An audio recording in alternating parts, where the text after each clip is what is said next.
The government begins a program that will genetically modify 14 soldiers to go to Saturn's moon Titan to start a new civilization there.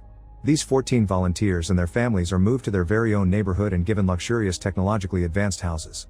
Former pilot Rick is one of these volunteers, and he brings with him his wife Abigail, who is a doctor, and their child Lucas. The head of the program, Dr. Collingwood, has lots of hope for Rick's development because when he was in the Air Force, he was shot down and had to cross the Syrian desert injured and alone without food or water for 3 days, which proves he's a tough survivor. Both Rick and Abigail are doing this for their son because they want him to have a future, but Abigail admits to Collingwood she's a little worried that Rick will get very sick. Collingwood confirms this may happen, but she doesn't need to worry because all Rick will need is proper aftercare. Once all the volunteers have finished moving, they have their first meeting with Collingwood to start the treatment. First, he does a presentation about the program, explaining how we've destroyed the planet and that Titan is the place to go next because it's the only other place in our solar system with an atmosphere and primordial ecosystem. However, it also has liquid methane raining into huge oceans and lakes they can't swim in and an atmosphere rich in nitrogen that they can't breathe. It's simply too cold to live in.